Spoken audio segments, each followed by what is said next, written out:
بسم الله الرحمن الرحيم.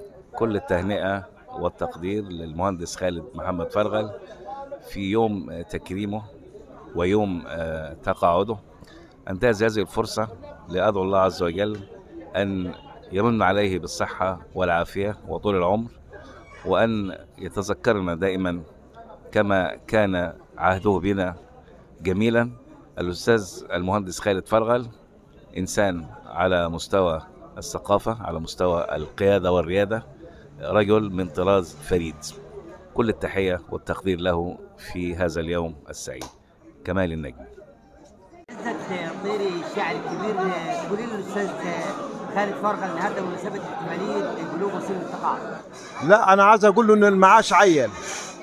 المعاش عيل، بقت عيال دلوقتي المعاشات. خالد يقول ان لسه ما تعينش يعني، فاحنا ما شبعناش منه يعني. واقول له الف مبروك بمناسبه بلوغه ال30 مرتين. وهو على فكره خالد من الشخصيات التي لن تتكرر، لأن شخصية قيادية تحطه في أي مكان يسد على طول. مسك مدرسة الزراعة شهر واحد ظبطها وخلاها، مسك الإدارة ومسك التعليم الفني، كل الأماكن بيعطي خالد فرغل. طبعا احنا النهارده جينا نحتفي بشخصية ذو قيمة وقامة في التربية والتعليم، فشخصية الباشمهندس خالد محمد فرغل أقل واجب إن نيجي ونحتفي به، لأني رجل من رجال العلم دؤوب كان يعمل من أجل العملية التعليمية. النهارده في يوم الوفاء لصديقي العزيز المهندس خالد فرغل، هذا الرجل الذي أدى ما عليه من خلال عمله في التربية والتعليم. أنا يمكن زي ما قلت في كلمتي في الحفل إن شهادتي فيه هتبقى مجروحة، لأنه رجل صديقي، لكن إحقاقا للحق رجل نظيف اليد، عف اللسان، رجل مجتهد، رجل عادل، رجل منضبط، رجل يعرف أين الحق. احنا النهارده بنهنيه ونقول له أهلا ومرحب بك في سن الشباب، في سن العطاء، عين نجي حمادي. وشكرا للإعلام المتألق صديقي الأستاذ أسامة. السلام عليكم. بسم الله الرحمن الرحيم وبه نستعين. طبعا تشرفت اليوم بحضور حفل تكريم الباشمهندس خالد محمد فرغل لخروجه على المعاش، وهذا ليس معاش، ده بداية جديدة إن شاء الله، كل محبة واحترام وتقدير، وهذه شخصية محترمة كلنا كل احترام وتقدير. ونشكر على التكريم الذي قام به أبناء مركز نجي حمادي بكل محبة واحترام وتقدير، وهذا الراجل يستحق أكتر من كده، وربنا يوفقه في حياته الجديدة واحنا كلنا تحت أمره. بالنسبة للتكريم اللي حصل النهارده للأستاذ خالد، ده ينم على حب الناس له. وصراحة الشخصية الجميلة دي أنا أعرفها منذ زمن بعيد، راجل يعني إيه، يمتلك قدرة كبيرة من الثقافة والمعرفة، ورجل له باع طويل في مجال التربية والتعليم، إلى جنب أنه فيه الرزانة والتواضع والإخلاص في العمل. أسأل الله سبحانه وتعالى أن يجعل عمله في ميزان حسناته. هنقول لحضرتك كلمة توجهها للأستاذ خالد فرغل الشقيق الأخ، وليس الأستاذ خالد فرغل المدير العام. شقيقي هو يستحق هذا التكريم النهارده لما قدمه من عطاء طوال سنوات عمله، سواء في التربية والتعليم أو المجالات الأخرى. خالد فرغل كانت هناك مظاهرة حب وتقدير لما قدمه ولسيرته العطرة، وهذه القامات الكبيرة التي حرصت على حضور هذا الحفل إنما تعبر وترسل رسالة بأن من يقدم عطاء لنجي حمادي وطننا الصغير لابد أن يلقى تكريما عندما يتحرر من وظيفته. خالد فرغل يستحق الكثير لما قدمه، ولأنه كما ذكرت في كلمتي أنه أتى بالجديد في قيادته وإدارته للعملية التعليمية في نجي حمادي. نأمل وندعو من الله سبحانه وتعالى أن يسعد في الأيام القادمة وأبنائه وأسرته. رحيم. والحمد لله رب العالمين، والصلاة والسلام على أشرف المرسلين. أذن الخير التي استقبلت آخر رسالة من السماء إلى هدي الأرض، رسول الإنساني سيدنا محمد صلى الله عليه وسلم. كلمتي للأستاذ خالد فرغل بأنه راجل ربنا أكرمه وقيض له الأصدقاء الصالحين الصادقين حوله من أبناء مهنته، ووفقوا تبارك وتعالى بأنه يكمل مسيرة عطائه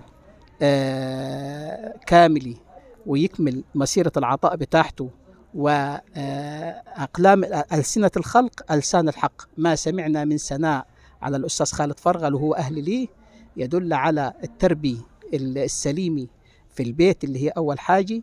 بعدين ربنا تبارك وتعالى اختصه أنه يكون تربوي وأفضل الناس من بعد الأنبياء اللي هم القائمين على العملية التعليمية. أخويا الغالي اللي علمني يعني إيه أصول، يعني إيه مبادئ، يعني إيه احترام الكبير، يعني إيه نقدر مهنتنا ونعشق مهنتنا.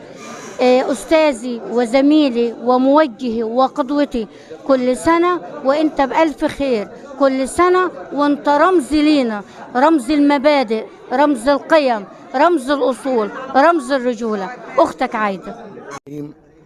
يسعدني في اليوم العطر في الاحتفال بتكريم الأستاذ الوزير خالد بك فرغل، رئيس الإدارة التعليمية بنجا حمادي سابقا ورئيس التعليم الفني بنجا حمادي. بنقول أستاذ خالد كل سنة وهو طيب، وربنا يوفقه في حياته اللي جاية، وربنا يديله الصحة. والأستاذ خالد يعني الراجل كان نعم القائد في الفترة اللي مسك فيها الإدارة، وهو أخ وصديق وجار وزميل، وربنا يوفقه دايما إن شاء الله يا رب. والله سعيد بالأستاذ خالد، ده راجل تربطني بيه صلة قرابة ولو كانت يعني صغيرة، لكن هو شخصية محترمة. وأنا بأمانة يعني ما متوقعش إنه الحب ده كله يكون فيه الأستاذ. أنا غيرت منه بصراحة. الحب بتاع الناس ليه ده حب من عند ربنا، وده دليل على إنه راجل محترم، وهو أصلا راجل للعلم ورباية علم، وهم يعني ناس أصلا بداية العلم وناس محترمين. والأستاذ خالد ده يعني ما أقدرش أقول لك يعني زادت محبته جوه معي. ربنا إن شاء الله يوفقه في حياته القادمة. هذا الرجل عملت معه في منصب مدير إدارة، كنت مسؤول للتعلم النشط بالإدارة وموجه لغة عربية بالإدارة. تعلمنا منه الكثير من الإخلاص في العمل وفي إتقان العمل، وفعلا ماهر ومخلص جدا في عمله، وقيادة حكيمة وقيادة واثقة من نفسه. أتمنى له التوفيق في حياته المستقبلية. شكرا. محمد عبد العاطي حسن، موجه لغة عربية بالإدارة التعليمية بنجا حمادي ومسؤول التعلم النشط بالإدارة. محمد، كلمة توجهها للبابا مش للمدير. ربنا يخليه لي وما يحرمنيش منه أبدا. دي أهم حاجة. ربنا يبارك لك فيها.